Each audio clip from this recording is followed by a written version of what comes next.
Bien, bonjour à tous. Je me présente Flavie Antérion, responsable digital data chez Francaire. Bienvenue à ce webinaire consacré aux fiches PEP, un outil stratégique pour optimiser le bilan carbone de vos projets de ventilation. Un sujet d'actualité que nous allons développer ensemble pour mieux comprendre les nouveaux seuils carbone et les évolutions réglementaires 2025. Et donc, dans le cadre de ce webinaire, j'accueille Valentine Christophe, qui est ingénieur R&D éco-conception au sein de la société Francaire, et Thomas Lemerle, qui est chef de projet R&D au sein du bureau d'études Pouget Consultant. Donc, nos experts se sont réunis aujourd'hui pour échanger et partager avec vous autour d'un exemple concret de projet réalisé par le bureau d'études Pouget Consultant. On va être ensemble pendant 45 minutes. Nous prendrons 15 minutes pour répondre à toutes vos questions en fin de séance. Je vous rappelle que vous pouvez poser toutes vos questions dans l'onglet intitulé Questions situé sur votre droite. Je vous invite également à activer le plein écran tout simplement pour que vous puissiez mieux voir les slides. Voilà, surtout n'hésitez pas à échanger. Bon webinaire à tous. Et Valentine, je te passe la parole. Alors bonjour à tous, bienvenue. Donc pour introduire ce webinaire, donc on va parler notamment tout ce qui est RE2020 et PEP. Donc comme vous le savez, à partir du 1er janvier 2025, on a un renforcement des seuils carbone de la RE2020 et ça impacte du coup directement la conception des bâtiments neufs et le choix des équipements techniques et donc des systèmes de ventilation qui sont particulièrement concernés par toutes ces nouvelles exigences. Et c'est dans ce contexte qu'interviennent donc les fiches PEP, profil environnemental produit, qui deviennent donc un outil stratégique pour optimiser le bilan carbone de vos projets et éviter d'utiliser des données par défaut pénalisantes. Et donc, dans ce webinaire, on va approfondir ces notions et regarder comment choisir les produits selon les PEP disponibles, et le tout qui sera illustré par un cas concret sur une installation CVC, donc réalisé par Pouget Consultant, qui sera présenté par Thomas. Donc, au programme aujourd'hui, on aura rapidement un rappel du contexte réglementaire RE2020, ensuite comprendre un peu toute la compréhension autour des fiches PEP, puis l'étude de cas concrets, et puis les questions-réponses comme Flavie à présent. Pour faire une rapide présentation de Francaire, donc c'est une société familiale qui existe depuis 1912 et qui fait partie du groupe Hervance et qui a donc une forte implantation en France avec 14 comptoirs régionaux. Je vais laisser Thomas vous présenter rapidement Pouget Consultant avant de passer à la suite. Oui, merci Flavie et Valentine. Donc moi c'est Thomas Lemerle, ça fait 6 ans que je travaille chez Pouget Consultant en tant qu'ingénieur conseil. Nous Pouget, on est 120 personnes, on a un bureau d'études thermique, fluide et carbone. Donc on est principalement basé en Île-de-France et à Nantes, mais on a aussi quelques agences à Rennes, Marseille, Montpellier et Sauveterre de Berne dans le sud-ouest. On accompagne les pouvoirs publics depuis 1982 dans la rédaction des nouvelles réglementations thermiques, et puis ensuite après on accompagne pas mal d'acteurs sur l'application et la compréhension de toutes ces réglementations notamment. Et donc c'est pour ça que Francaire nous a contactés pour ce webinaire. Donc nos clients, c'est pas mal d'acteurs du monde du bâtiment, pouvoir public, collectivités territoriales, promoteurs, etc. On fait à moitié des projets en construction neuve et à moitié en rénovation. Et pareil, on est sur les secteurs résidentiels et tertiaires également. Donc on accompagne notamment beaucoup d'industriels dans le développement de leurs produits, et c'est pour ça qu'on a fait une étude pour Francaire sur un bâtiment de bureau. Donc on vous illustrera les résultats sur l'intérêt d'avoir des PEP pour diminuer l'impact carbone du lot CVC en RE 2020. Donc Valentine, je te laisse continuer sur le contexte réglementaire. Merci pour cette présentation. Donc, pour entrer dans le cœur du sujet, on va donc aborder la RE 2020, donc réglementation environnementale 2020, qui fait suite à la RT 2012, donc réglementation thermique, qui avait donc pour but d'intégrer un volet carbone et ainsi qu'un volet sur le confort des utilisateurs, et qui est rentré en application en 2022, et qui pour l'instant concerne donc seulement la construction neuve et tout ce qui sera donc en typologie de bâtiment, le logement collectif, tertiaire, bureau et enseignement. Il y a d'autres typologies de tertiaire qui sont prévues de rentrer sous RE 2020. On n'a pas encore de date précise pour l'instant. Pour ce qui est des exigences qui sont venues donc avec la RE 2020, qui changent énormément de la RT 2012, donc l'obligation de réalisation d'une étude d'analyse de cycle de vie, donc ACV, sur le bâtiment pour vérifier un respect des seuils sur 6 indicateurs sur lesquels on reviendra, donc 4 qui sont fixes jusqu'à 2031, qui concernent plutôt tout ce qui est consommation énergétique ainsi que le DH qui concerne le confort des utilisateurs. Et on a les 2 indicateurs carbone évolutifs donc, qui ont des seuils en 2025, 2028 et 2031, donc qui concernent l'impact carbone énergie et l'impact carbone construction, donc qui sont au cœur de ce webinaire parce que c'est pour ces indicateurs carbone que les fiches PEP seront utilisées. Et donc, ils viennent s'ajouter aux indicateurs qui étaient déjà existants en RT 2012, ainsi que l'indicateur sur le confort d'été, aussi l'indicateur sur les consommations d'énergie non renouvelable. Et on a aussi comme modification une diminution des seuils qui existaient déjà sur les indicateurs déjà existants de la RT 2012. Et aussi, donc, c'est une législation en fait qui est basée sur un retour d'expérience qui est continu pour l'ajustement des exigences. Il faut savoir qu'on a déjà eu une légère modification par décret en fin d'année 2024 pour faire face à certaines typologies de bâtiments pour lesquels il était plus ou moins complexe d'utiliser les valeurs qu'on utilisait pour un peu les autres bâtiments. Alors, pour un peu plus rentrer dans le détail des indicateurs, donc on a 6 indicateurs qui sont globalement répartis dans 3 thèmes principaux. D'abord, tout ce qui est énergie, donc tout ce qui est besoin bioclimatique, donc le BBio, qui va permettre d'évaluer le besoin en énergie des usagers en termes de chaud et de froid. Le CEP et le CEPNR, donc c'est les consommations d'énergie primaire pour l'un et l'autre primaire non renouvelable, qui vont nous permettre d'évaluer en fait la consommation d'énergie primaire du bâtiment. Le degré heure, donc qui est nouveau en RE 2020, sur lesquels les systèmes de ventilation ont aussi un impact, donc qui permet d'évaluer et de mesurer la durée d'heure d'un confort thermique, donc qui lui concerne plutôt le thème confort d'été. Et le dernier thème donc, qui nous intéresse, c'est le thème carbone. Donc on a d'abord lycée et construction. Donc l'impact carbone de la construction qui va nous permettre d'évaluer en fait l'impact de la construction du bâtiment de A à Z sur le champ climatique et l'impact énergie qui lui va par contre concerner les consommations d'énergie du bâtiment. Ce qui est important à savoir, c'est que chacun de ces indicateurs, en fait, il est calculé pour chaque projet à partir d'une valeur moyenne donc, qui est donnée par la réglementation, qui sera modulée par des coefficients selon la surface du bâtiment, mais aussi, par exemple, selon le nombre de données par défaut qui sera utilisé. Et tous ces indicateurs ont une valeur maximale qu'il ne faut pas dépasser, sinon il n'y a pas délivrance de permis de construire. Et seuls donc, les indicateurs construction et énergie, ils ont des valeurs moyennes évolutives, donc tous les 3 ans jusqu'en 2031. Pour ce qui est donc de la partie plus du lot CVC, donc chauffage, ventilation et clim, sur l'impact carbone du bâtiment, il y a plusieurs études qui ont déjà été faites. Là, notamment, c'est une de l'IFPEP, donc qui montre que les lots techniques déjà ont un impact carbone très important dans le calcul RE 2020, par plusieurs biais, mais aussi notamment parce que c'est des lots qui ont pour l'instant peu de données détaillées. Et le lot CVC, donc dans ces lots techniques, il y a aussi un poids carbone qui est très important, là de 42% dans cette étude. Et selon les études, globalement, si on veut dire sur l'impact carbone du bâtiment, le lot CVC pèsera entre 10 et 20%, ce qui en fait un des lots les plus impactants sur le top 3 des lots les plus impactants.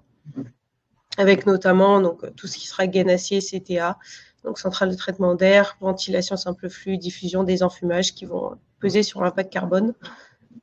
Donc on a un fort potentiel de décarbonation en fait, du lot CVC pour aider à passer ces seuils carbone de l'RE 2020. Et donc pour faire un rapide rappel donc, sur les seuils 2025, donc par rapport au seuil 2024, donc on a des évolutions, donc, 12% pour les logements collectifs, moins 17% pour les bureaux et moins 14% pour l'enseignement primaire et secondaire. Et vous pouvez aussi voir les nouveaux échelons qui seront à franchir en 2028 puis en 2031, qui sont encore des réductions assez importantes. Alors maintenant, on va passer au sujet PEP, donc qu'on utilise dans le cadre de la RE 2020. D'abord, pour revenir rapidement sur le principe de la déclaration environnementale, ce que sont donc les PEP. Elles partent toutes de l'analyse du cycle de vie, donc qui permet d'évaluer donc en fait les aspects environnementaux et les impacts environnementaux potentiels qui sont associés aux produits. Donc en fait, assez simplement, on va juste venir prendre tout ce qui constitue le produit, tout ce qui nous permet de le fabriquer, ensuite on va le transporter, calculer toutes les consommations qui pourraient avoir lieu en phase d'usage et voir son traitement en fin de vie. Et tout ça va nous permettre d'évaluer les impacts sur beaucoup d'impacts environnementaux, bien au-delà du changement climatique, donc qui est aussi qu'on peut aussi appeler impact carbone. Alors, qu'est-ce qu'une fiche PEP? Donc, profil environnemental produit. Donc, c'est une déclaration environnementale qui sera issue de l'analyse de cycle de vie, à savoir que le terme PEP, c'est un terme qui va juste définir donc, les déclarations environnementales pour les équipements électriques, électroniques ou de génie climatique. On utilisera d'autres termes, donc la FDES, pour les produits de construction. Et ce sont des produits qui peuvent couvrir une ou plusieurs références. C'est-à-dire qu'une fiche PEP pourra couvrir plusieurs références.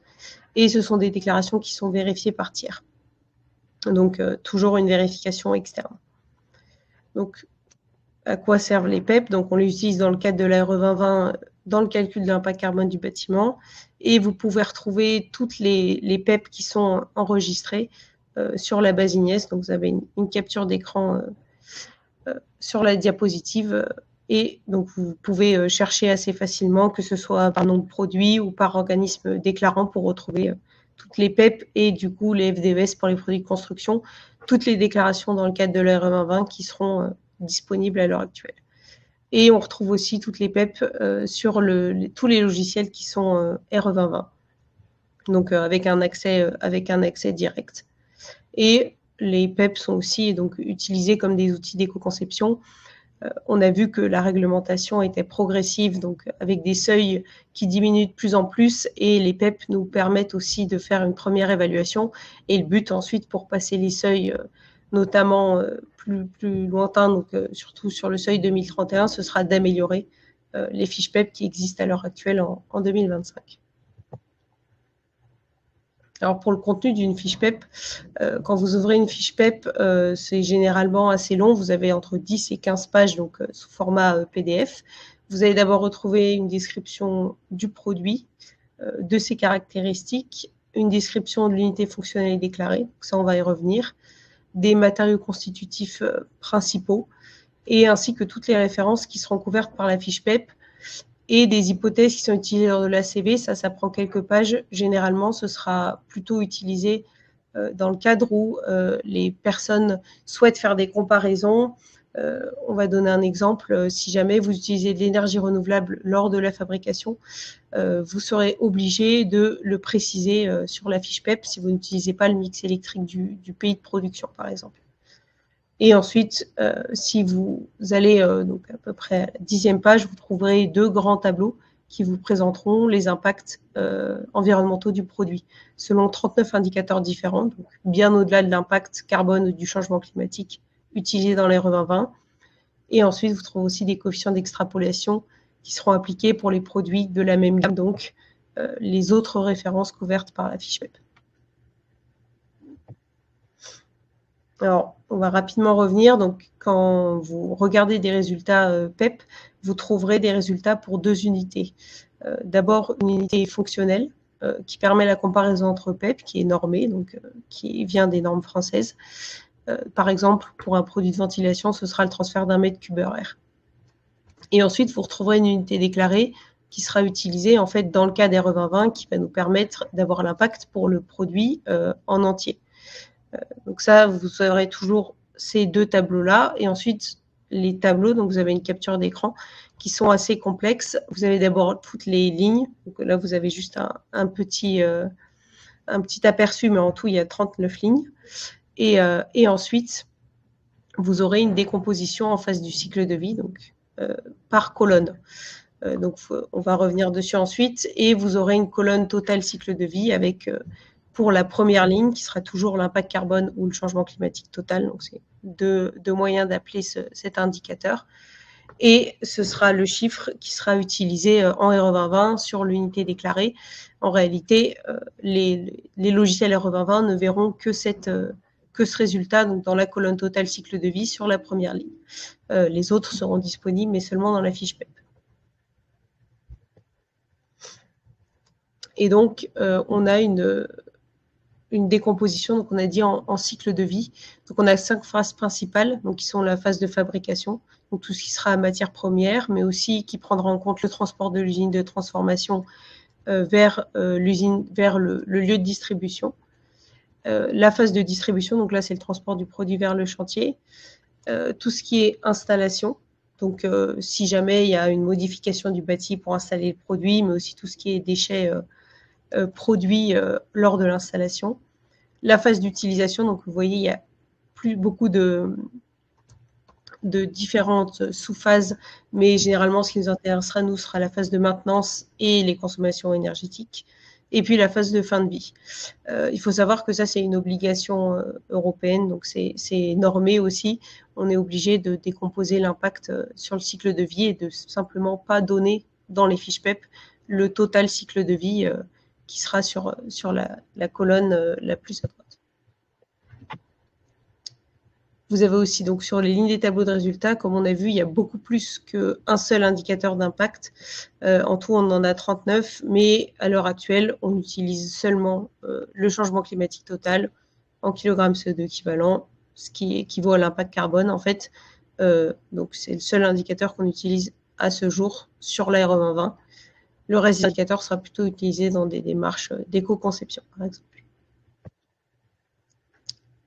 Alors, où est-ce que vous pouvez trouver les fiches PEP? Donc, comme dit précédemment, il y a 3 possibilités pour les voir. D'abord, vous pouvez aller sur la base IGNES et vous aurez accès à des affichages, on va dire, simplifiés sur les onglets où vous aurez simplement les résultats, on va dire, sur les informations générales du produit, puis sur l'unité déclarée, donc vous n'aurez pas l'unité fonctionnelle, et sur les différents indicateurs. Ensuite, si vous voulez aller plus loin, vous avez aussi la fiche PEP qui sera disponible en entier sur la base IGNES, donc dans l'onglet qui s'appellera Documents. Et ensuite, sur tous les logiciels RE 2020, vous avez un lien direct avec la base IGNES. Là, c'est un exemple d'un logiciel avec une capture d'écran. Donc, comme dit, en fait, vous ne verrez que l'unité fonctionnelle et que le résultat CO2. Donc, vous ne verrez pas du tout l'entièreté du tableau, mais simplement ce qui va être rentré dans le logiciel pour la RE 2020. Alors, petit point d'attention sur notamment tout ce qui est comparaison et interprétation des fiches PEP. Il faut toujours faire attention donc, à prendre des tailles et des références qui sont similaires et à réaliser des extrapolations si nécessaire pour la comparaison, et de faire attention à tout ce qui est options couvertes sur des centrales de traitement d'air, par exemple, tout ce qui est option au niveau des batteries, si des batteries électriques, eau chaude. Aussi faire attention aux produits qui sont régulés ou non. Aussi un petit point d'attention parce qu'on a des changements de normes, donc essayer de comparer des fiches PEP qui sont récentes. Et pour tout ce qui est interprétation, donc vous avez vu, on a des tableaux avec énormément de valeurs chiffrées qui sont assez complexes à interpréter. Et en fait, c'est tout le but de la RE 2020, c'est effectivement de pouvoir remettre au niveau du bâtiment l'impact carbone de chacun de ses composants. C'est un travail qui est encore en cours. Et d'ailleurs, c'est des valeurs de base donc, qui sont relatives et qui vont évoluer ensuite avec l'évolution de la RE 2020. Mais le but, c'était vraiment de pouvoir savoir quel était l'impact de chaque lot sur le bâtiment au global. Et donc, pour suivre, je vais vous laisser, Thomas, donc, vous présenter l'exemple qui a été réalisé, donc RE 2020 sur un bâtiment. Merci Valentine. Juste avant de passer à mon projet d'exemple, n'hésitez pas à poser des questions dans le chat. J'ai répondu à quelques-unes pendant que Valentine parlait.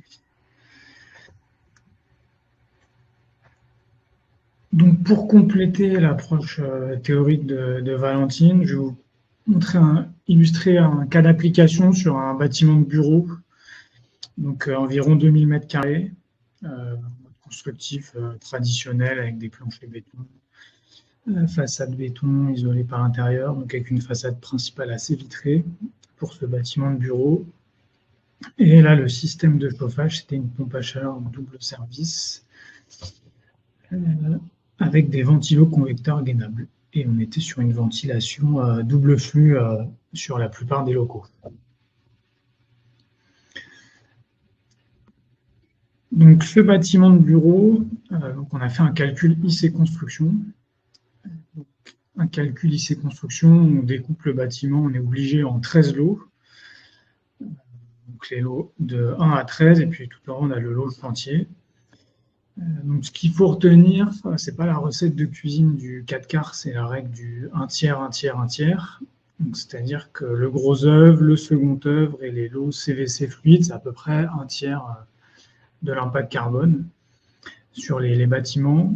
Mais en tertiaire, là, on voit que les lots CVC fluides, c'est un petit peu plus élevé quand même. On est là à presque 40%, comme l'a dit Valentine tout à l'heure. Donc, c'est pour ça qu'on a vraiment besoin de PEP pour les lots électricité et CVC fluide pour pouvoir optimiser ces valeurs, parce qu'aujourd'hui, elles sont un peu défavorables dû au manque de PEP. Donc là, le premier calcul que je vous ai fait, c'est un calcul qui n'est pas très optimisé sur les PEP. Là, notamment, on voit le lot 8 qui est à 135, donc en rouge clair, donc qui n'est pas optimisé avec les PEP de Francaire. Donc c'est avec notamment des données par défaut et des valeurs forfaitaires. Donc là, ce bâtiment, son IC Construction est à 820. Donc on voit que par rapport au trait vert, qu'est le seuil 2022, on est bon. Le seuil 2022 était à 903, donc on est bon. Par contre, le seuil 2025, donc, qui va nous intéresser maintenant, est à 754. Donc, il faut qu'on diminue le IC Construction pour pouvoir passer ce seuil 2025. Les seuils 2028, 2031, en orange et en rouge pour les années à venir. Donc, juste avant de vous montrer les optimisations, je voulais rappeler les valeurs de ces lots forfaitaires en tertiaire. Donc, ce n'est pas les mêmes qu'on soit en bureau ou en enseignement primaire ou secondaire. Et pour ces usages, on a des valeurs forfaitaires, c'est-à-dire qu'on n'a pas besoin de faire un calcul détaillé sur certains lots. On peut, si on veut, ne prendre que la valeur forfaitaire et ne pas faire de calcul détaillé. Donc ces valeurs forfaitaires, donc je vois une question de Julien en direct. Donc non, elles ne dépendent pas de la zone géographique, ces valeurs forfaitaires. C'est valable sur toutes les zones géographiques.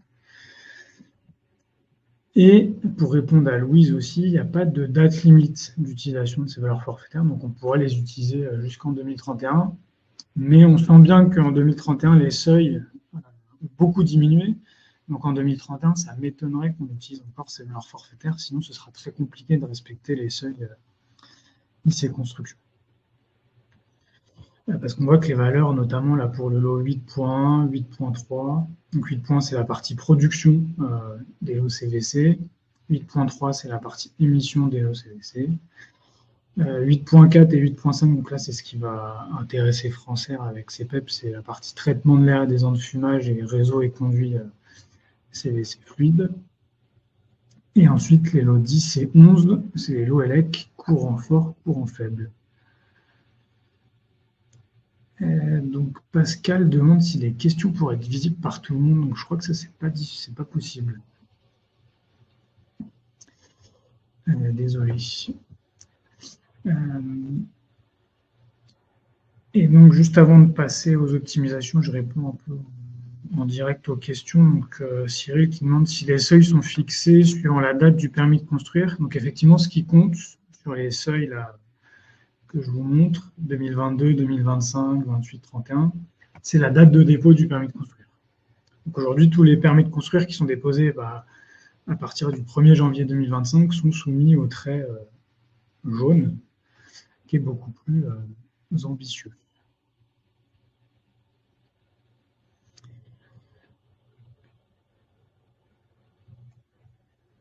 Donc aujourd'hui, là, sur ce projet, j'avais utilisé dans un premier temps les valeurs forfaitaires 50 pour le 8.4 et 30 pour le 8.5. Donc c'est ce que je remets ici. Là, j'ai zoomé sur le lot 8. Donc avec le lot 8 qui est à 135. Donc le lot 8 points, on était à 30 kg. J'avais fait déjà une saisie détaillée là, pour le lot 8.1. Pareil pour le lot 8.3. Et le 8.4 et 8.5, j'avais utilisé les valeurs forfaitaires à 50 et 30. Quand on fait une saisie détaillée, pour le lot 8.4, on arrive à descendre à 24 kg, donc en vert ici, sur la colonne de droite. Donc on voit qu'on arrive à gagner 26 kg, donc ça commence à être intéressant.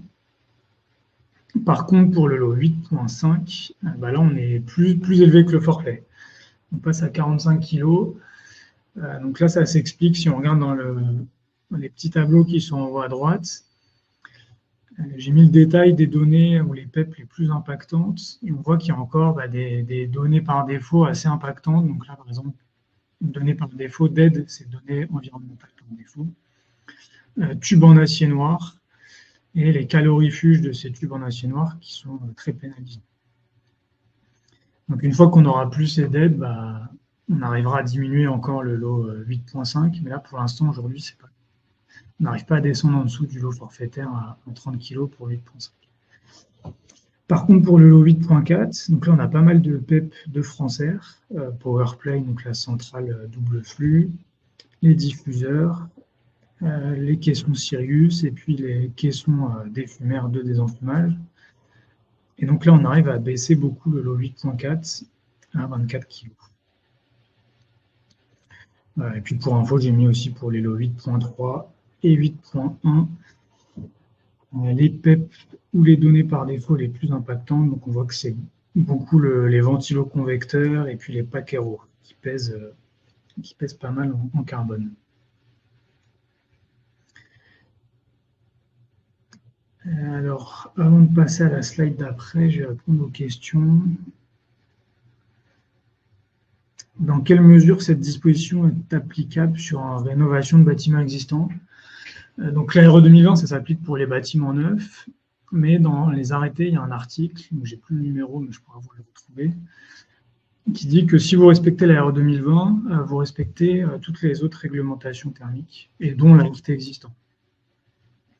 Donc, d'où sur certains projets, on a fait de la réhabilitation lourde, donc on a complètement annulé le bâtiment, on garde peu vos œuvres, et on fait un calcul RE 2020, même si théoriquement il n'y est pas soumis, pour ne pas faire de calcul RT existant, et puis pour pouvoir valoriser un impact carbone plus faible grâce à la réhabilitation.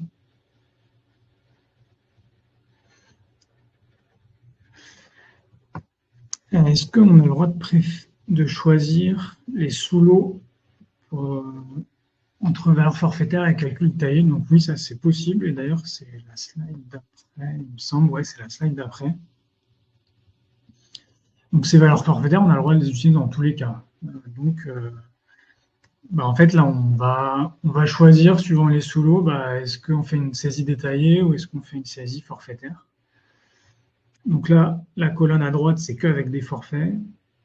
La colonne du milieu, c'est qu'avec une saisie détaillée. Et la colonne tout à droite, c'est avec le meilleur des mondes. Donc, une saisie détaillée avec les PEP de Francer pour le lot 8.4 et le lot forfaitaire pour le 8.5. Donc, c'est un peu une tambouille, je vous l'accorde, mais théoriquement, on a le droit. En fait, ça s'explique, c'est que les lots forfaitaires ont été mal calibrés lors de l'élaboration de la RE 2020. Normalement, les lots forfaitaires étaient censés être supérieurs à toutes les saisies détaillées, mais à l'époque, il n'y avait pas autant de données disponibles, donc les calculs étaient moins fiables qu'on peut faire aujourd'hui. Ces valeurs forfaitaires, elles ont été définies il y a 4-5 ans, quand on n'avait vraiment pas beaucoup de données sur la base Ignes, sur les lots 8. Donc voilà, il faut retenir. Là, aujourd'hui, en tout cas, sur pas mal de projets, c'est ça qu'on fait, c'est qu'on fait une saisie détaillée sur le lot 8.4 et le lot 8.5, c'est difficile aujourd'hui de descendre en dessous de 30 kg, donc on garde la valeur forfaitaire. Il y a effectivement, donc, comme le dit Maxime, des sous-lots pour lesquels il n'y a aucun PEP qui sont disponibles. Donc nous, on fait fait pas mal de forcing auprès des industriels pour leur dire faites des PEP. Puis en plus, après, quand ils comprennent l'intérêt, ils seront plus prescrits parce que c'est un atout vraiment intéressant de prescription d'avoir ces PEP pour du coup passer le seuil IC Construction plus facilement.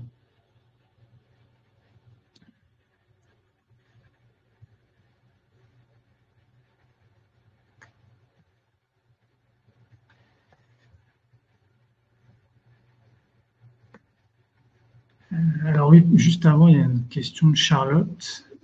Est-ce qu'il existe un coefficient de modulation qui vient pénaliser le recours aux valeurs forfaitaires? Donc effectivement, on avait un coefficient de modulation en 2020, de 2022 à 2025 qui augmentait le seuil. Là, le coefficient, il est neutre de 2025 à 2028. Et après 2028, ce coefficient, il va être négatif. Donc, quand on va utiliser beaucoup de valeurs forfaitaires, ça va nous pénaliser pour l'atteinte des seuils. Mais comme je l'ai dit tout à l'heure, à partir de 2028-2031, si on utilise des valeurs forfaitaires, ça va être très compliqué pour respecter les seuils IC Construction. Donc on espère que les industriels, notamment sur les lots 8.5, vont sortir des fiches PEP pour pouvoir faciliter la saisie détaillée. Donc là, je vous ai montré les dernières slides sur un focus sur le lot 8. Et alors, du coup, si on reprend un peu de hauteur et qu'on regarde à l'échelle du bâtiment, donc on a notre simulation de base, on était à 820 sur le IC Construction avec des lots forfaitaires. Quand on fait le lot forfaitaire 8.4 détaillé, du coup non, quand on fait la saisie détaillée sur le lot 8.4, on arrive à gagner 26 kg par mètre carré chab.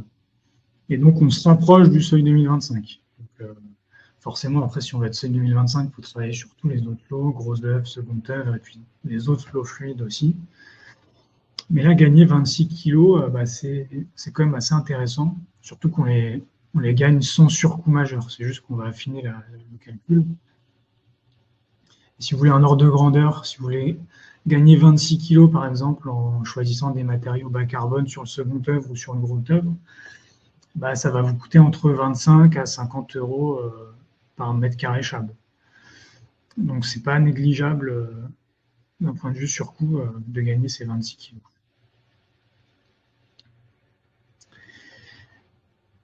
Et donc, pour conclure sur ma partie, donc 3 bonnes pratiques pour faire une saisie détaillée du lot 8. Donc, ça nécessite d'avoir pas mal d'informations quand même. Les CCTP, les plans, les DPGF des lots CVC. Parce que faire une saisie détaillée, c'est presque 50 à 100 lignes quand on fait une saisie détaillée du lot 8. 50 à 100 matériaux. Et donc, il faut avoir pas mal d'infos pour faire ces saisies. Donc, il faut mieux s'entraîner sur des projets qu'on a déjà faits ou qui sont déjà assez avancés. Comme ça, après, on se fait des ratios. Et pour les projets qui sont en phase esquisse ou en phase PC, on a des ratios et puis on peut faire des saisies détaillées en phase amont des projets. Alors ensuite, une bonne pratique, c'est d'aller sur la base Ignies et de télécharger ce qu'on appelle les fichiers XML. Donc, c'est les fichiers PEP, mais plus détaillés, plus affinés, qui sont disponibles sur pas mal de fabricants via des fichiers, des dossiers zip qu'on peut télécharger sur la base Ignies. Et donc, par exemple, sur les gaines de ventilation, on a peut-être 10 à 15 fichiers XML avec un fichier XML par dimension de la gaine de ventilation. Donc, ça permet d'affiner les calculs. Ça marche aussi pour les pompes à chaleur. On a un fichier XML par puissance de pompe à chaleur. Et donc, comme ça, on affine les calculs et on les optimise. Et après, vous l'avez bien compris, des fois, il faut choisir le mode de saisie le plus avantageux. Donc, des fois, la saisie forfaitaire ou des fois, la saisie détaillée. Et je laisse Valentine conclure. Peut-être juste réactive ton micro, Valentine. Merci. Donc, merci Thomas pour cet exemple très intéressant. Donc, pour conclure rapidement, donc comme on a dit et redit, donc l'évolution des seuils carbone au 1er janvier 2025 et les futures évolutions vont nous amener donc à utiliser vraiment de plus en plus de fiches PEP individuelles pour les bâtiments tertiaires, et que le lot CVC donc a un fort potentiel d'optimisation dans le calcul carbone, et qu'il va falloir donc regarder avec attention les éléments pour choisir le bon produit et respecter les bonnes pratiques comme évoqué juste avant. Et j'en profite pour répondre du coup à une question que j'ai vu passer plus PEP. Donc effectivement, à la fin de 2025, à cause d'un changement de PCR, donc de normes, il va y avoir des fiches PEP qui vont disparaître de la base INES avant la fin de leur date de validité qui est normalement de 5 ans. Donc c'est un peu dur à évaluer à l'heure actuelle quel sera l'impact sur la base INES de ce changement fin 2025. Donc je peux juste parler dans le cas de Francaire où toutes les PEP ont été réalisées avec la dernière norme, donc il n'y aura pas de disparition dans ce cas-là.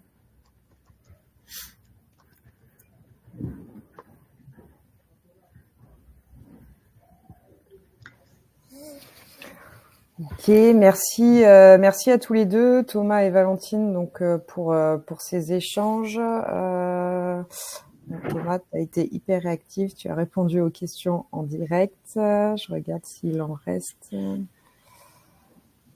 Oui, il en reste quelques-unes, notamment Cyril qui demande si le renseignement de ces fiches PEP est chronophage dans le cadre d'une étude RE 2020.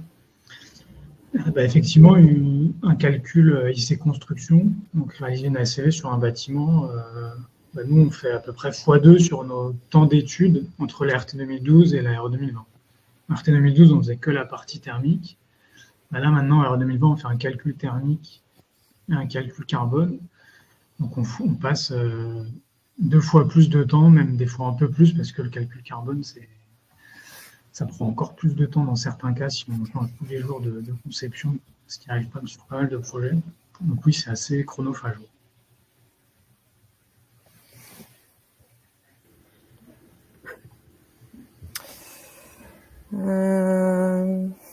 Question de Pascal.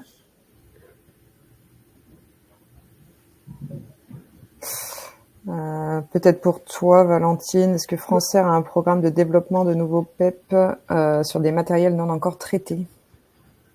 Alors effectivement, on fait des nouveaux PEP, on essaie d'en sortir tous les mois, et donc on a un programme pour pouvoir traiter le maximum de produits qu'on a dans le catalogue le plus vite possible, en répondant notamment à tout ce qui sera plutôt les demandes qu'on reçoit, et puis les produits qui sont les plus impactants au niveau carbone dans le bâtiment.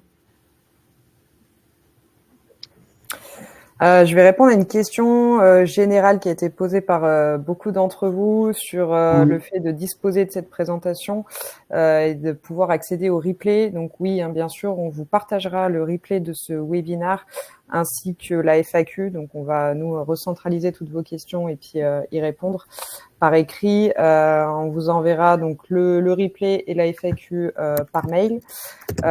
Et puis ces informations sont de toute façon toujours accessibles aussi sur notre site internet Francaire, donc france-r.com, rubrique guide et documents webinaires. Vous retrouvez l'ensemble de nos webinaires et l'ensemble des replays et des FAQ. Il y a une question intéressante de Julien qui demande comment fait-on quand la fiche a disparu entre le moment d'étude et le démarrage du chantier.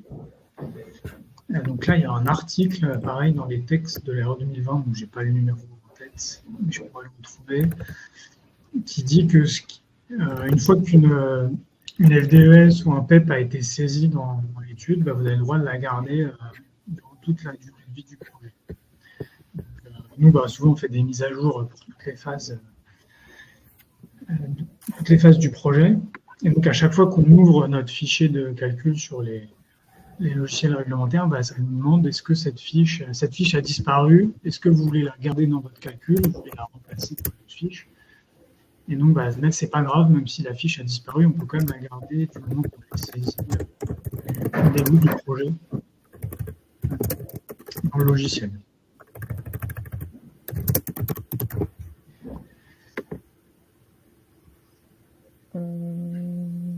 Ok, donc Valentine a répondu en direct à une question donc posée par Benoît. Souhaitez-vous développer notamment des PEP pour des conduits rectangulaires? Il n'y a que le circulaire pour le moment. Bonjour. Donc Valentine a répondu oui, les différents conduits sont en projet.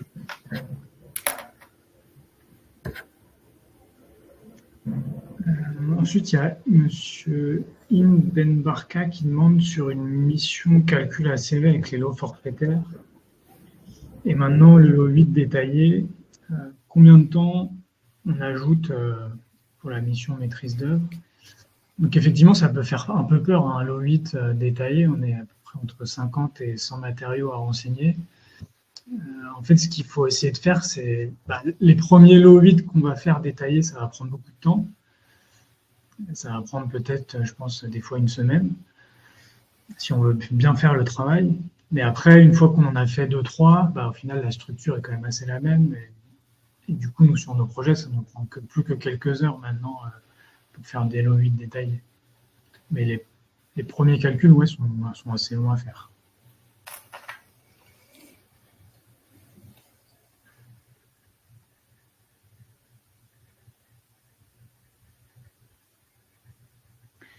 Il y a Pape qui demande aussi si certains éléments du lot 8 sont destinés à un usage différent de l'usage principal du bâtiment. Donc effectivement, si on a une pompe à chaleur, par exemple, ou une centrale double flux qui alimente des bâtiments de bureaux, d'enseignement et puis des logements collectifs, bon, c'est un cas un peu extrême, et on a des ratios, des valeurs, des ratios d'extrapolation, plutôt des règles d'allotissement qui sont définies dans l'RE 2020. Donc c'est soit on fait en fonction de la surface habitable, donc de la surface utile, soit on fait en fonction des consommations d'énergie de chaque usage, et donc on fait des règles de 3 après pour allotir une partie de la centrale double flux pour les bâtiments d'enseignement, et puis les bureaux, puis les commerces, etc.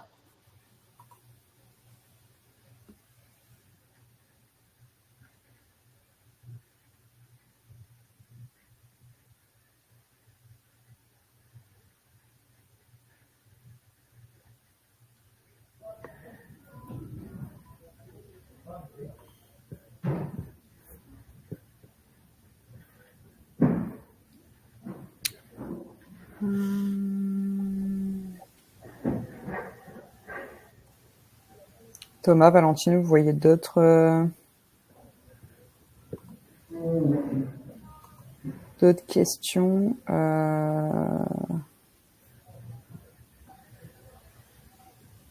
Valentine, typiquement, on a Edouard qui demande si les offres biosourcées sont-elles le complément logique à la RE 2020?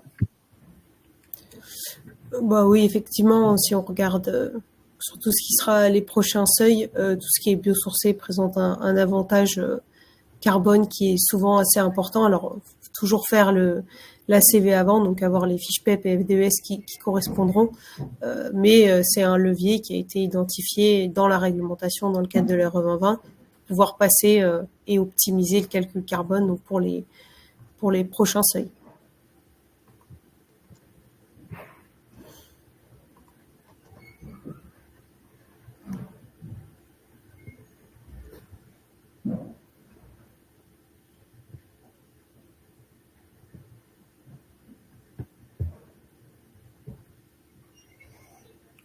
Allez, il nous reste peut-être 1 minute pour encore 1 ou 2 questions. Thomas, si tu vois. Il y a Shaima qui demande quel est le cas le plus avantageux pour rester en forfaitaire.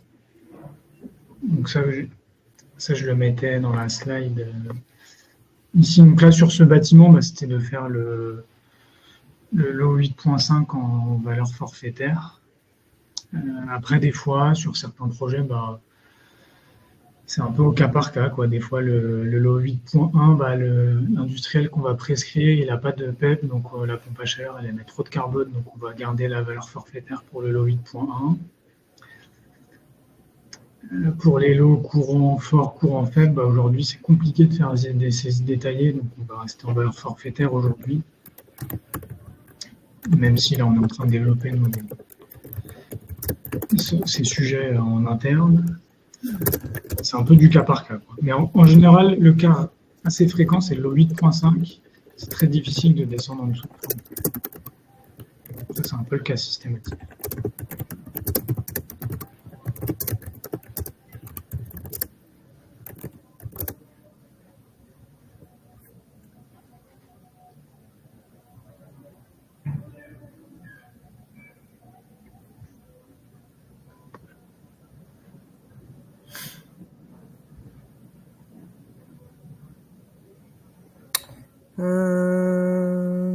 Thomas, tu as une question de Nicolas également. Savez-vous si on a le droit d'utiliser la méthode forfaitaire en DOE? Oui, donc en DOE, donc pour ceux qui ne connaissent pas l'acronyme, c'est en fin de chantier. Oui, la méthode forfaitaire, on utilise les valeurs forfaitaires, on a le droit d'utiliser à n'importe quel moment du projet.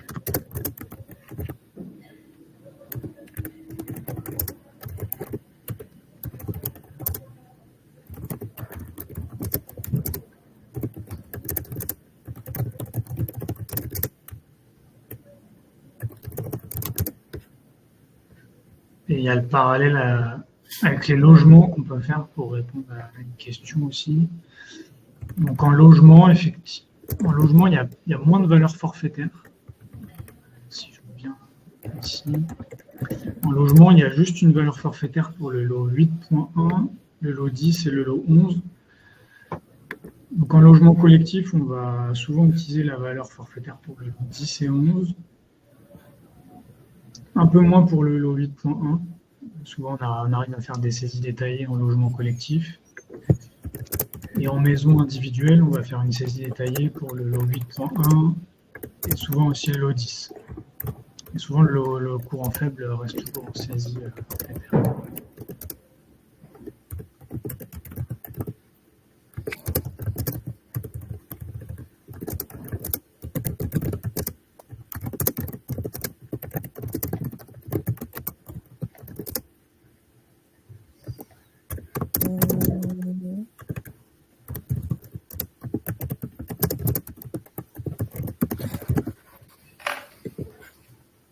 Ok, bon, merci Valentine. J'ai vu que tu avais répondu également en direct. Oui, j'ai répondu à 2-3 questions. Ouais, est-ce que Francaire utilise des matériaux recyclés, des tôles, etc. Donc oui, un certain de nos produits intègrent déjà des matériaux recyclés, notamment une gamme de diffuseurs en aluminium recyclé. Ouais, en acier. En acier, pardon. Aluminium, c'est acier. Hop.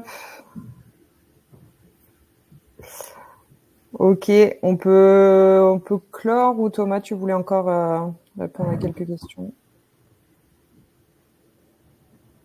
Non, je pense que c'est bon là. C'est bon? Ouais. On va balayer l'ensemble? Ok. Très bien. Eh ben, je vais remercier encore une fois nos deux intervenants, donc Thomas et Valentine, pour ces échanges de qualité. Merci à tous les participants voilà, pour avoir échangé avec nous. Il y a eu beaucoup de questions. Encore une fois, donc nous, on va les récupérer, ces questions, on va y répondre. On va constituer une FAQ qu'on vous transmettra en même temps que le replay de ce webinar. Donc, je répète, à la fois par mail à l'ensemble des participants et également accessible directement sur notre site internet Francaire, rubrique guide et documents webinar. N'hésitez pas à aller y faire un tour pour tout simplement consulter aussi le replay de nos anciens webinars. Voilà.